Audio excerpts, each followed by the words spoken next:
Bonsoir à tous, merci de nous retrouver comme chaque soir et en direct sur KTV. Nous sommes le vendredi 26 mars et à la une de cette édition, le déconfinement se poursuit. Dès demain, le couvre-feu sera repoussé à 22h30 et les restaurants seront autorisés à ouvrir. Après cette semaine de fermeture forcée, ce jour était très attendu par les restaurateurs, déjà très éprouvés par les crises économiques. Nous avons justement pu rencontrer l'une d'entre eux qui se prépare à la réouverture. Reportage.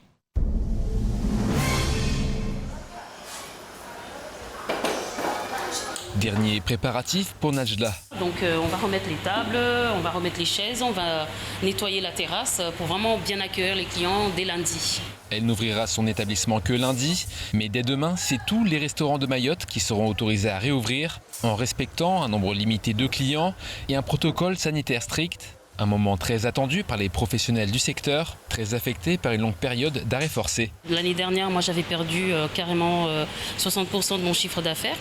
Là, cette année, par rapport à 2019, je suis à 30% de perte. Donc on espère que la réouverture de lundi va nous permettre de rebondir, même si on ne rattrapera jamais le manque à gagner qu'on a subi depuis tout ce confinement. Un manque à gagner qui a contraint Najla à se séparer d'un de ses employés. Mais la situation aurait pu être pire sans la vente de repas emportés pendant le confinement et les aides de l'État. Avec la réouverture de ce week-end, la restauratrice voit le ciel se dégager, mais pour peu de temps, à cause de la période du Ramadan, dans 2 semaines. C'est une période où on ne fonctionne pas du tout. Moi, ma clientèle, elle est essentiellement mahoraise, donc ils font le Ramadan. Là, je vais devoir m'adapter encore une fois, proposer des choses pour la rupture du jeûne. Par exemple, on est obligé de s'adapter, sinon on ne travaille pas. Pour passer cette nouvelle épreuve, Najla envisage de proposer des livraisons de paniers repas de rupture du jeûne. Depuis octobre 2014, le SMIAM, le syndicat mixte d'investissement pour l'aménagement de Mayotte, est en liquidation.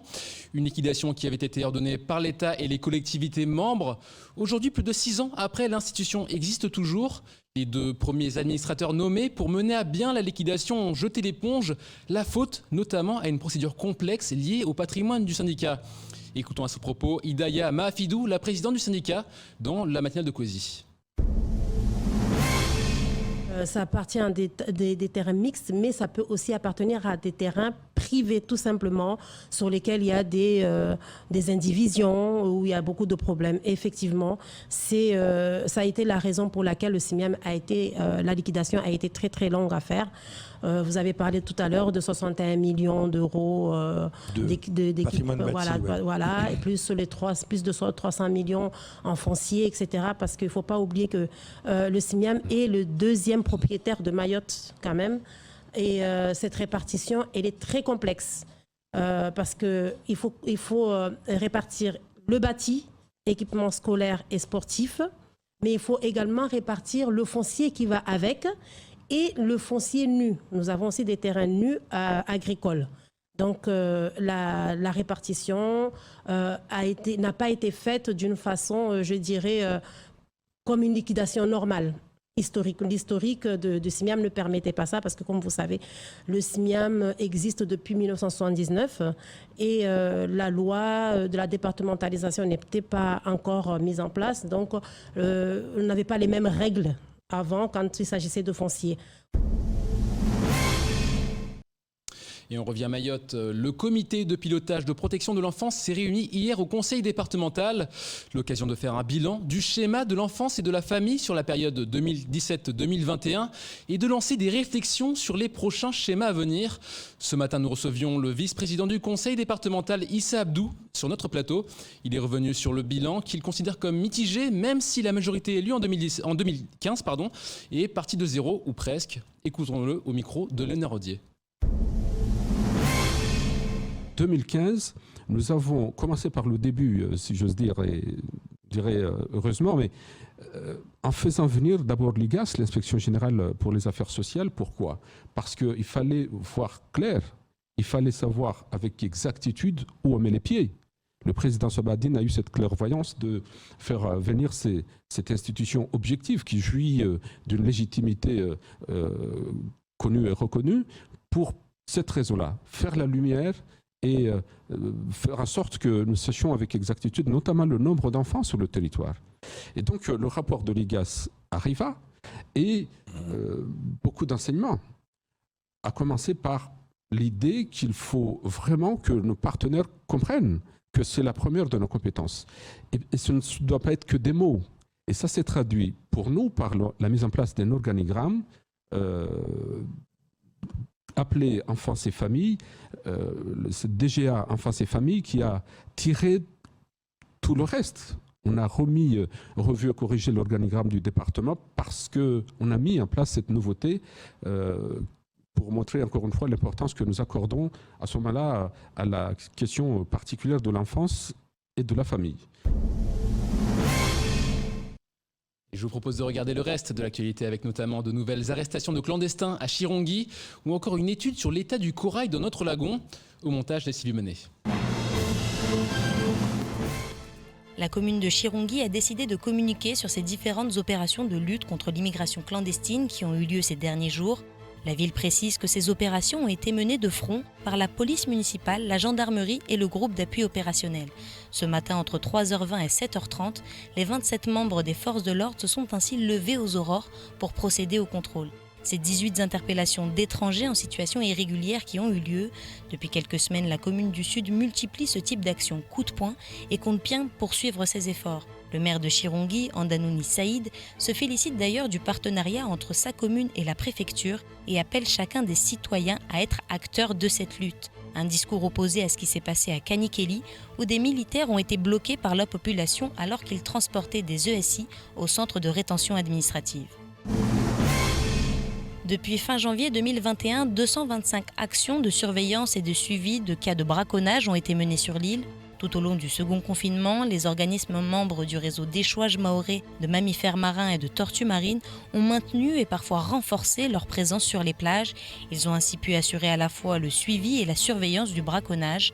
Grâce à cette coordination de tous les acteurs, plusieurs interpellations de braconniers ont pu être menées avec des condamnations à la clé. L'association Oulangana Nyamba, membre du REEMAT, a également porté secours à une tortue verte coincée dans les racines d'un arbre sur la plage de Papani.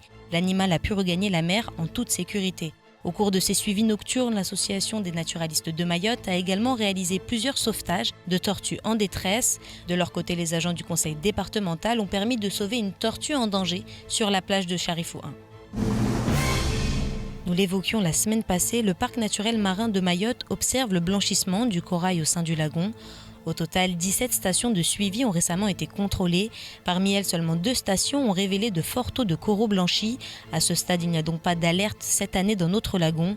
Les seuls relevés qui montrent beaucoup de coraux blanchis concernent des récifs frangeants, proches des côtes, qui sont soumises au déversement des rivières et des pluies dans des zones habitées ou exploitées par l'homme. Plus que le réchauffement climatique, ce sont les pressions antrophiques qui menacent les coraux. C'est notamment le cas de la déforestation et du défrichement à l'origine de la mise à nu des sols. Cela provoque le ruissellement des eaux de pluie et l'envasement du lagon, source d'étouffement de cette faune marine extraordinaire et indispensable au maintien de la biodiversité.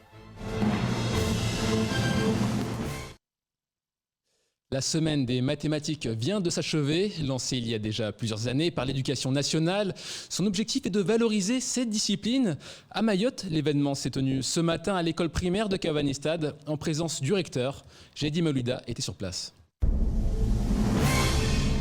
Aujourd'hui marque la fin de la semaine des mathématiques mise en place par le ministère de l'Éducation. À Mayotte aussi, l'événement a été célébré. C'était le cas aujourd'hui à l'école primaire Cavanistad avec un objectif, réconcilier les jeunes Mahorais avec les chiffres. C'est un événement national, évidemment, qu'on décline sur notre académie. On peut, à travers les mathématiques, résoudre des petits problèmes.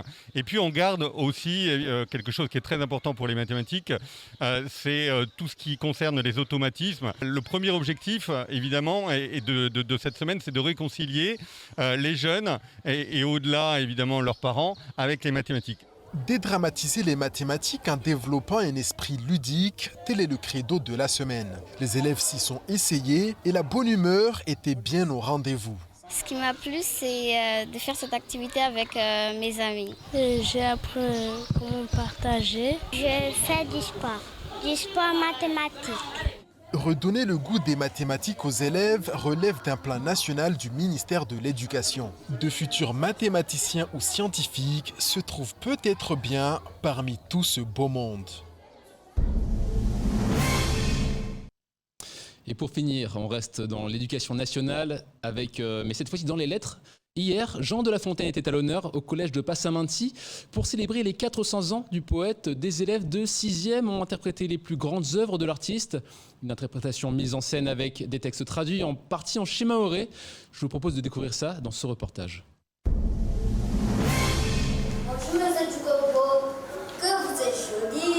Pas facile de monter sur scène pour interpréter les plus grandes œuvres de Jean de La Fontaine, non seulement devant tous ses camarades, mais en plus devant le recteur de Mayotte. Ça m'a pris que 2 jours pour apprendre par cœur mon texte. Et j'avais un peu peur qu'aujourd'hui ça arrive. Le loup et l'agneau, la cigale et la fourmi ou encore le lièvre et la tortue. Les élèves de la classe 615 du collège de Passaminti ont mis les petits plats dans les grands pour célébrer les 400 ans de Jean de La Fontaine en reprenant ses plus belles fables aux morales inspirantes. Dans la vie, il faut être concentré au lieu de faire n'importe quoi. La lièvre pensait que c'était elle qui gagnait parce qu'elle avait la vitesse. Au lieu de faire la course, quoi. Il est en train de dormir, de brouter, de faire n'importe quoi. Au lieu de se concentrer de ce qu'il fait n'importe quoi. Contrairement aux lièvres, les élèves, eux, ont su rester concentrés et ne pas faire n'importe quoi, malgré la difficulté de l'exercice, pour le plus grand bonheur de leur professeur. Clairement, alors ils ont vraiment bien joué le jeu, c'est une classe vraiment très dynamique, les élèves sont volontaires pour tous les types de projets qu'on peut leur proposer. Et donc en fait, oui, en plus c'est pas leur langue maternelle, mais surtout c'est la langue du XVIIe siècle. Donc il y a une double difficulté qui se rajoute à la difficulté de la langue maternelle. C'est aussi pour ça que j'ai tenu à insérer des petits passages en shimaoré, notamment donc, la traduction de chaque titre de fable et certaines morales. De quoi faire naître des vocations et cultiver toujours plus la culture franco-mahoraise. Et c'est ainsi que s'achève cette édition. Merci de nous rester fidèles sur KTV. Lundi, vous retrouverez Pierre Bellucci dès 19h pour tout connaître de l'actualité locale. Excellente soirée sur Cozy.